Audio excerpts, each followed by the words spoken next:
Alright, so we got the exterior and the edges cleaned up fairly well. Yeah, there's still some rust stains on the inside, but... Alright, what I'm going to do now is we're going to try to get this apart so I can get the area right in here cleaned up to try and get this thing to stop sticking. At least on this receiver, it is a 3/4 inch nut. And, like I said, all I'm going to do is take it apart. It does have a spring on it, so what we're going to do is slowly take off the nut and hope that we don't let that spring shoot across the room.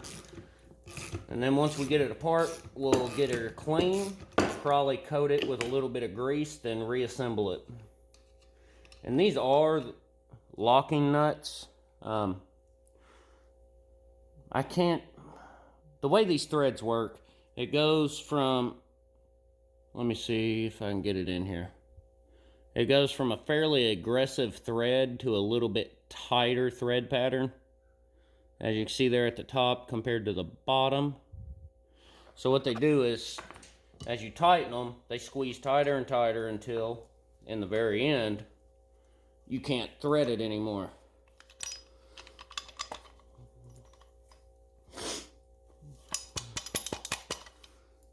I've also heard them called cut nuts or something like that. A lot of them have a cut in the threads that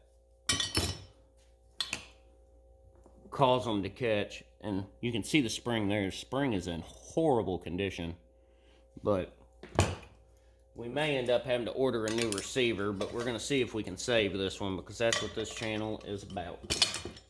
Save everything we can. And if you can see that, that might be the bulk of our problem, whatever all this trash is that's in there.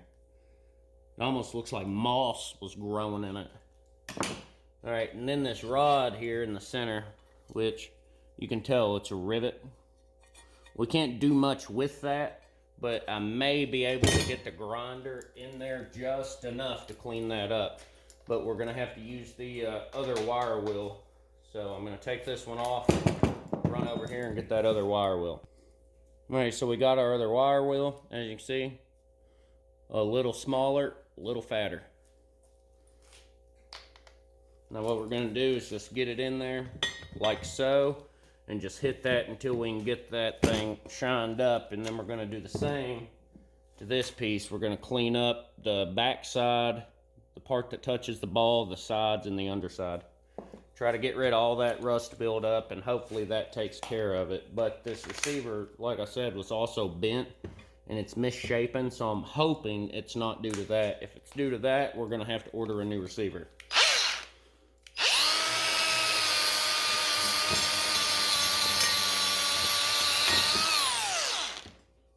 So we're just going to do a little bit and spin it.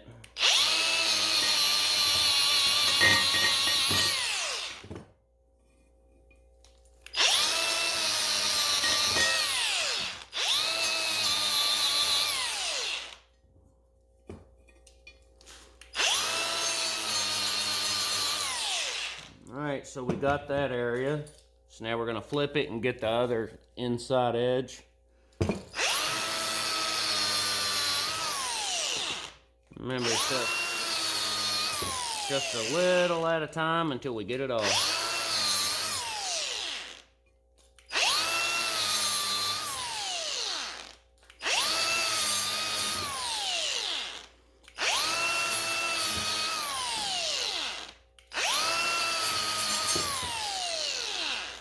Alright, so we got that pretty good in my opinion. So we're going to try to get that wire wheel on this inside edge there and take off some of that rust.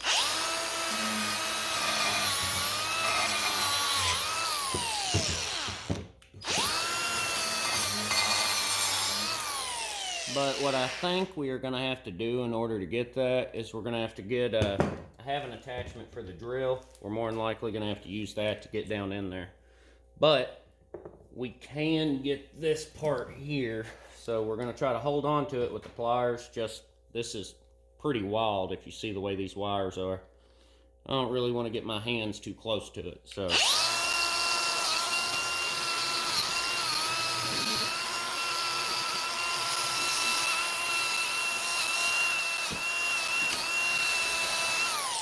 I don't know if y'all can tell, but this thing is coming out looking pretty much new.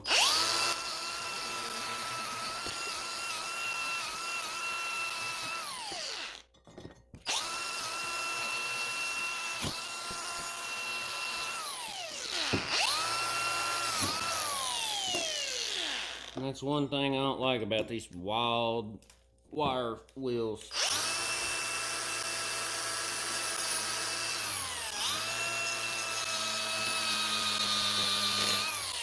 These things catch everything. Alright, so now that we got that part, we're gonna get this area right here, this little flat piece of metal. We're gonna hit it on the underside and clean up that rod a little bit while we're at it.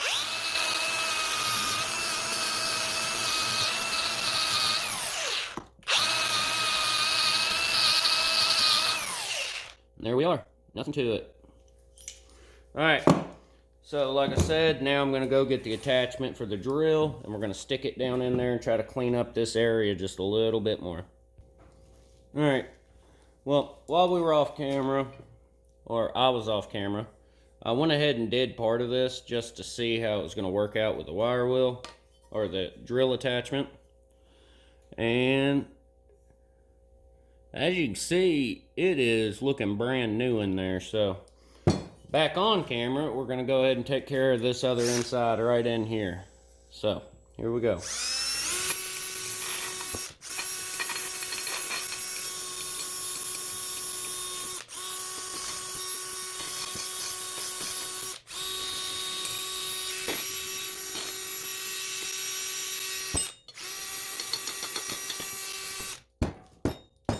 Alright, as you can see, we got that cleaned up pretty well.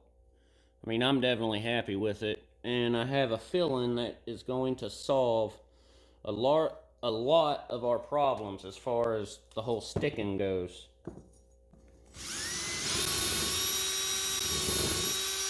I'll tell you what, that right there is one reason why I like these little drill attachments. You can take them and just shove them into the holes.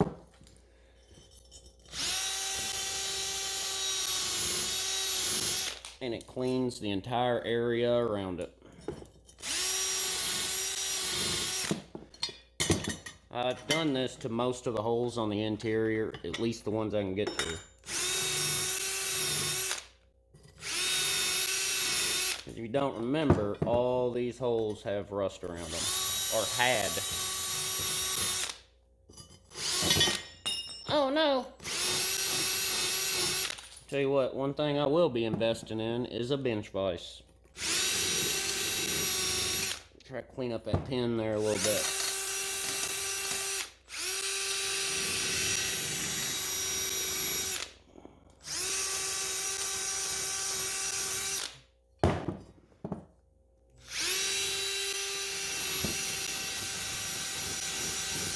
Alright, but we're going to call good enough with that. And what we're going to do now is I'm going to wipe down this thing all around with grease. We're going to get some grease on the other moving components. And we're going to reassemble this thing. And from there, we're going to start prepping that front half of the trailer for welding this receiver back on. Take some of our dollar store napkins from the other video. I'm telling you, they're lifesavers. For $1, you get a huge pack of them. What, 150 napkins for $1? 150 napkins go a long way, I'm just saying. Yeah, paper towels are great and everything, but a roll of paper towels ain't no 150 napkins.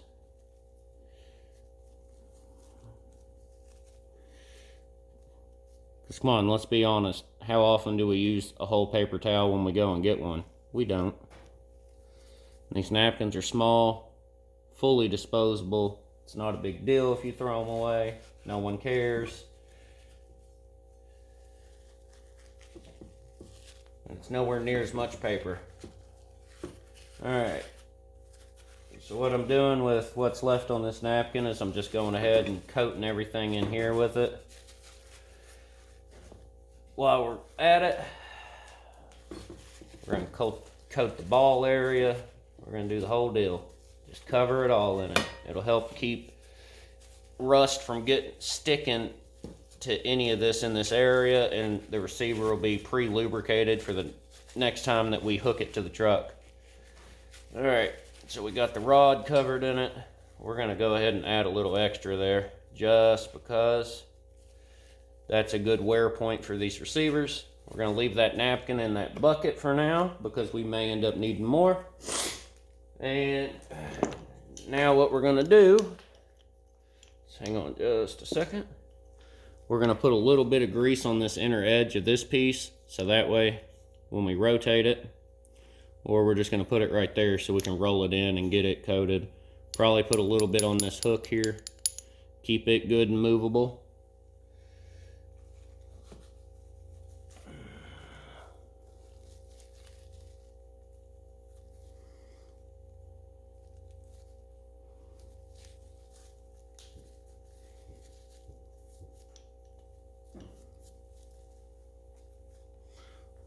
I don't know if y'all can see that, but that's the area that I put the grease in. So now when we roll it in, it'll get all that in there coated. And then we can wipe the excess off of this back side here, no big deal. This is actually pretty smooth, so I guess we'll just leave it alone because it ain't going to be the easiest thing in the world to get some grease in there.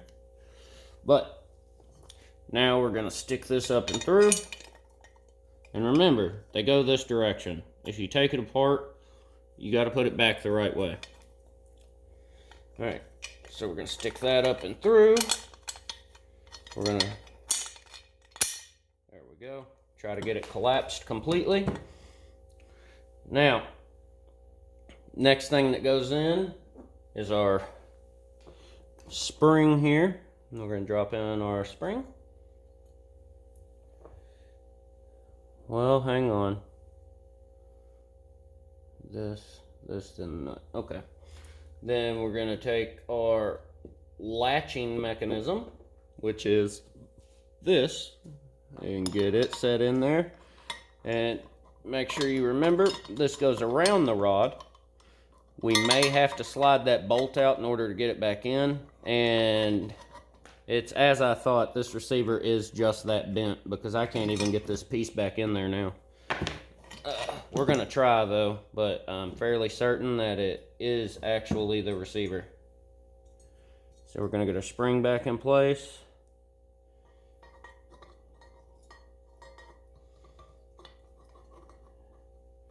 And from the looks of things, we may just have to hammer this in here. And once we get it hammered in, we can take the torch to this receiver, heat it up, and that should let it go back to its original shape.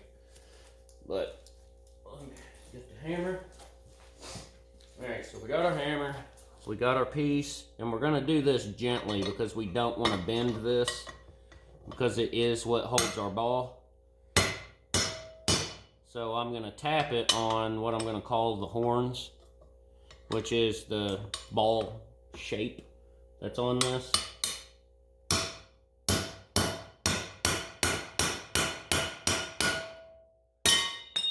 Oh my goodness!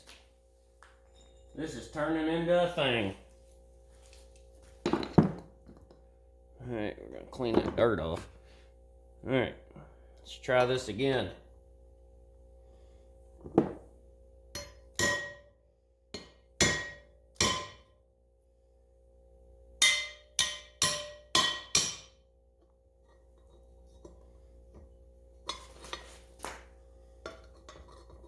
All things in life, if they're worth doing, they're worth working for.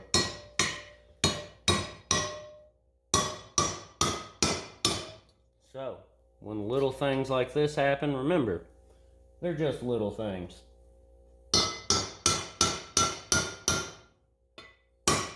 Oh, goodness, and we were close too.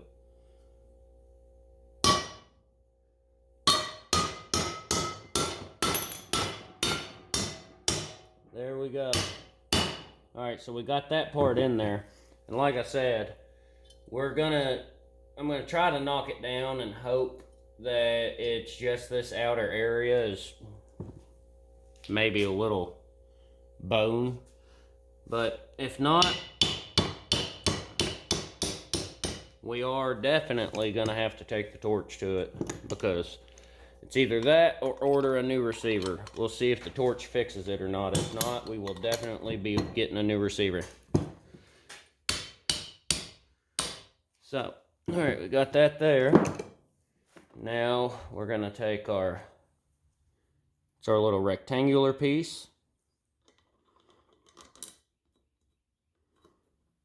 And it goes in like so. Then it's this round spring looking deal. And then it is our nut. And this nut was not on very far. It was on a very short distance. So that is the way we are going to put it back.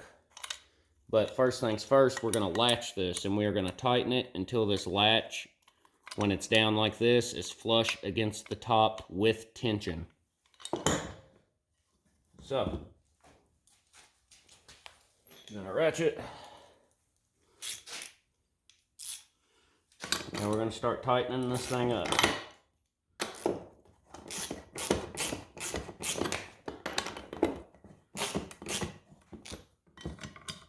And there's still play, so we're going to keep tightening it.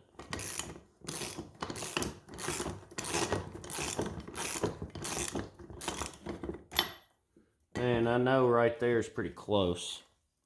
So we're going to go there for now. I'm going to have to go get my 2-inch ball, and we're going to stick it in there and close this and see if, yeah. I'm going to stick my 2-inch ball in here, and we're going to see if that's right. Because remember, it's supposed to shut snug on the ball, not super tight. Because, I mean, it does clamp around them. It does keep it from moving forwards, backwards, or side to side. It just rotates on the ball. So we're going to go grab my 2-inch ball. We're going to drop it in there and close it. See if it's too tight or too loose. And then we'll make adjustments from there. Alright, so I got my 2-inch ball. What we're going to do, we're going to stick it in this receiver, which from the looks of it, it still isn't open all the way. So we're going to pop it out a little further.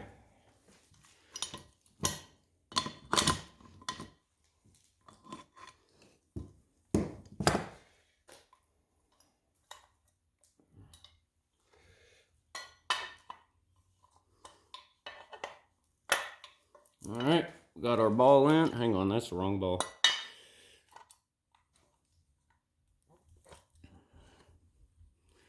Yep, we got her too tight, boys and gals. We're going to clamp it. See if we can even clamp it down here.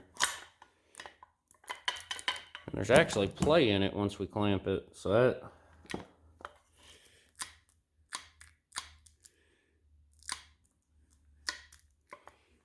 But it can't come off. So, I mean, that might be it. Alright, we're going to unclamp it. See how it comes off.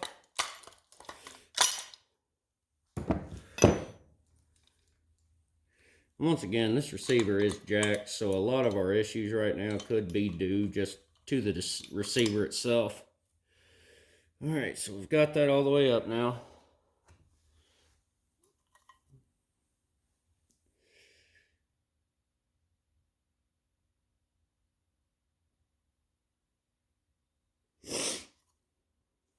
I'm not sure. I know this wasn't really tightened down that much, but I'm looking at it to try to make sure I reassembled it the correct way. Which, I mean, I'm fairly certain I have.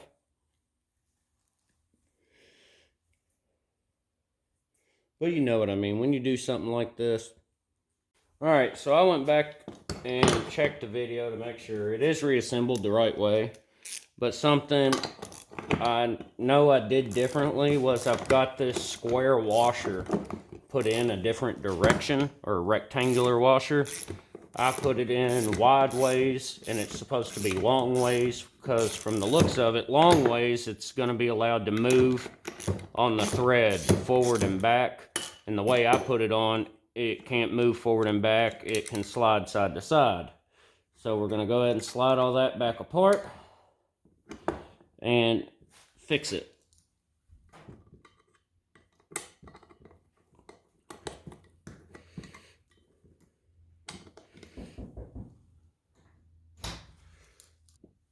Alright, I had someone come in, but anyways, while it was paused, or I stopped the recording, I went ahead and took that off, adjusted it, and now we're just going to tighten it back up, and then we're going to take the heat to this thing and hopefully re-expand it.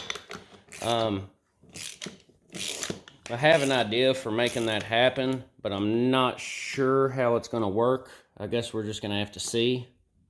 But, yeah, with that said, I'm going to, there. Alright, we're going to put this back on our ball again. See how it's acting.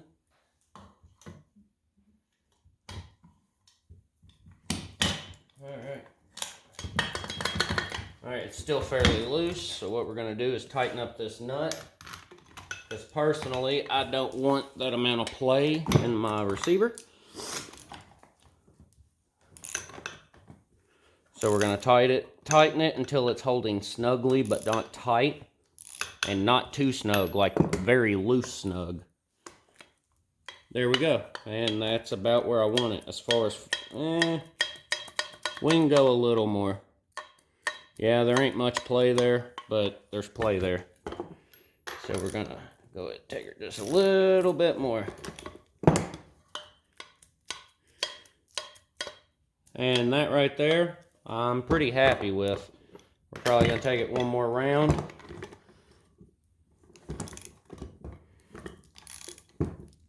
Then we'll make sure we can still get the ball out and in. And right there is really good. There's next to no play in it, and that's what I was shooting for. So now we're going to pop the latch. Our ball still comes out. Our ball can still go in. And that's all that matters in the end. Alright.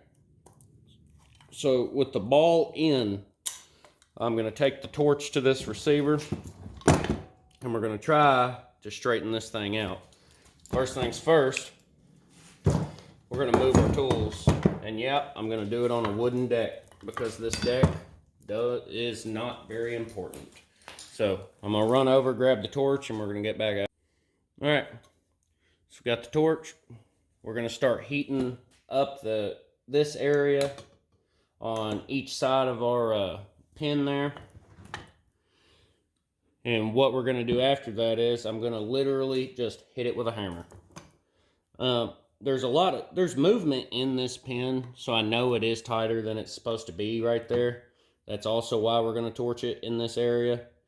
So we're going to torch it here, hit it with a hammer, get it to re-expand. Then we're going to come down here where all these areas are bent in, and we're going to heat them and hit them with a hammer until we get it all relatively straight again.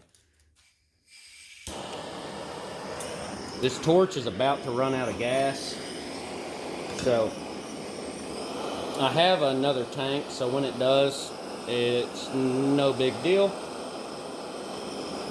I just figured I'd let y'all know. But this is more than likely going to take a minute, so I'm going to bring you back when I'm ready to start hitting it to bend it back into shape. Something I forgot to say. This is galvanized, and if you ever heat up any galvanized material, you need to be wearing some sort of respirator, for the record. Alright, we've been heating it for a good minute at this point. So, we're going to hold this side with the pliers. And we're just going to whack it just like that. And I can see where it deformed the metal in that area. So, I'm sure it's moved. It's just a matter of how much. The pin is no longer loosely, it's not wanting to move up or down now. So, I'm fairly certain that we definitely made a difference.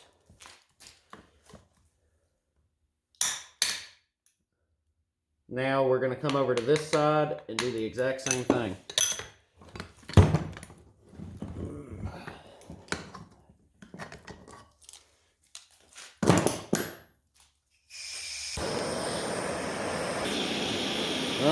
this thing's starting to get blue coloration, which means I know it's starting to get the temperature. So I ain't trying to get it red hot, I'm just trying to get it hot. So what I'm going to do is now we're going to kill the torch.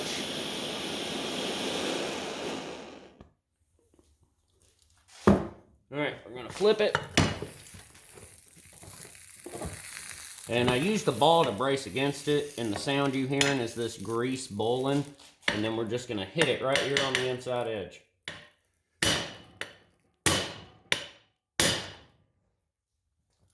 And from the looks of things, that definitely moved.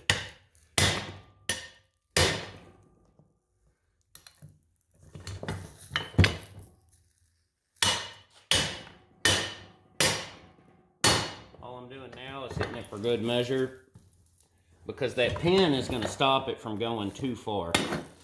So, I mean, we can whack it as hard as we'd like. Ooh, wrong spot. Flip it again.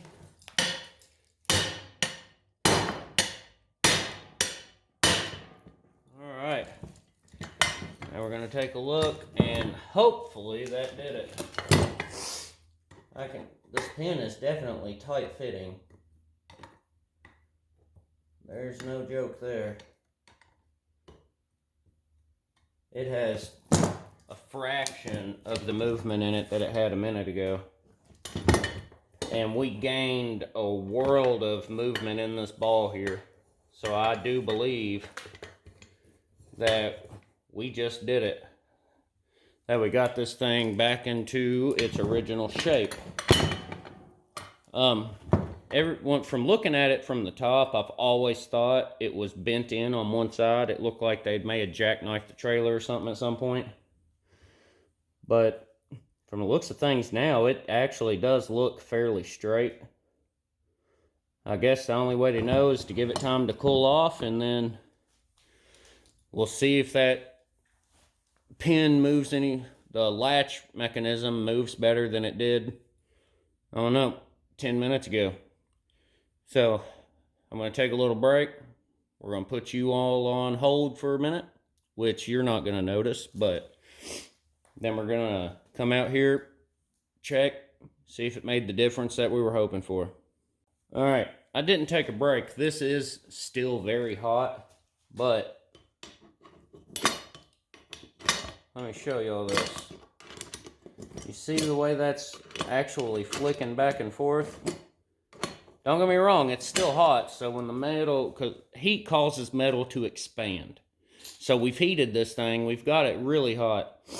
So once this thing cools, it contracts. So once it cools, if it contracts too much, obviously it ain't gonna make any difference. So I'm hoping that we actually got it to move that far and it's not gonna contract and then start being able to get stuck again. But as of now, as you all can see, the mechanism is operating properly. But I still got to give this time to cool, so we'll be back. Alright, well, I know rule number 1 of YouTube, film everything. But while off camera, I decided to go ahead and do some work on this frame as far as painting goes. And I did use that rubber coating spray I told you about, which on camera, those two spots I either missed, no, they're dried. Alright, but as you can see, that rubber stuff comes out really nice. And I mean, like I said, it is extremely durable. The only areas I painted, though, as you can see, are just this front tongue area. Because like I said, the deck's going to be coming off, and once the deck comes off, I'll worry about the frame and what we're going to be doing as far as the fenders go. I did get the wheels thrown back on, because these fenders, I mean, you can see it on that one. I mean, they are very misshapen.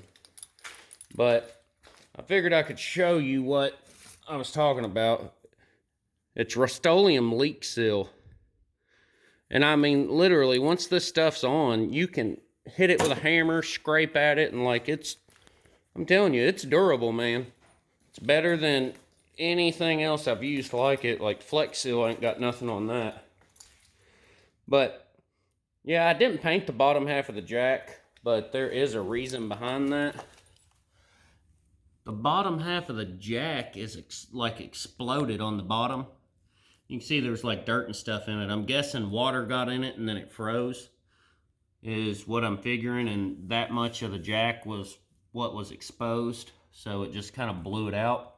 But what I'm planning to do is I'm going to heat it and beat it. Heat it up and just beat it. Yeah, these jacks ain't that expensive, but the whole point is reuse what we got, because the jack works just fine. But I figured I'd show you all that, because I mean, that alone makes a dramatic difference on this.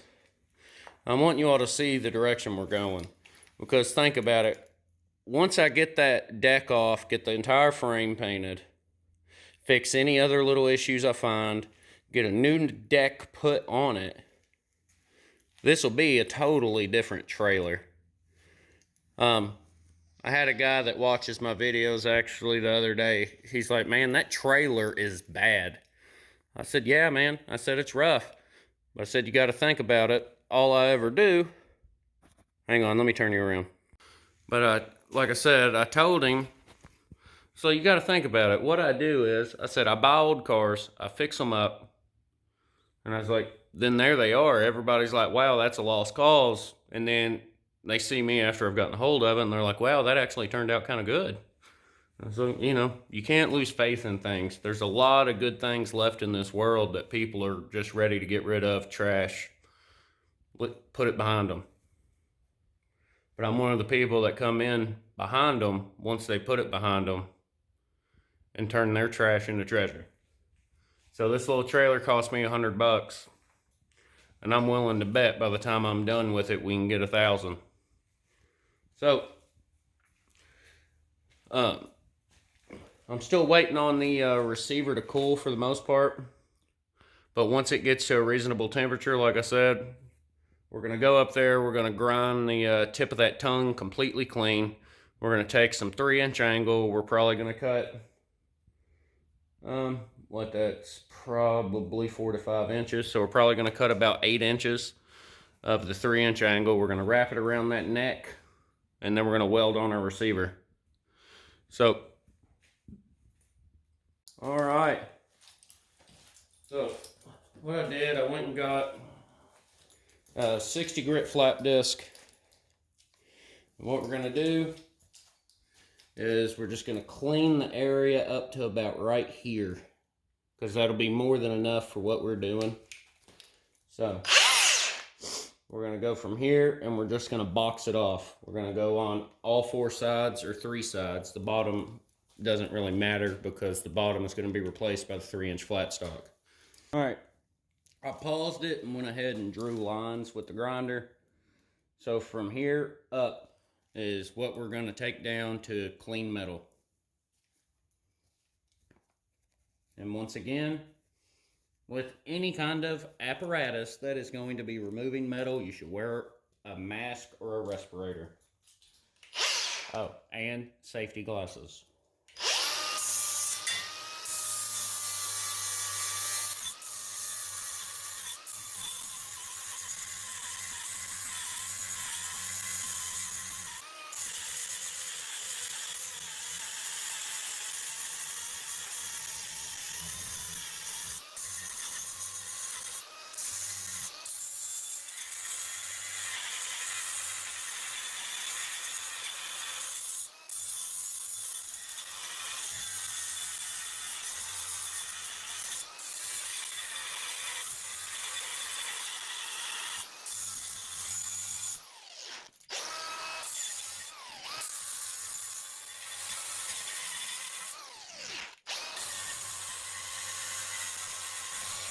Sorry about my head. I'll move the camera.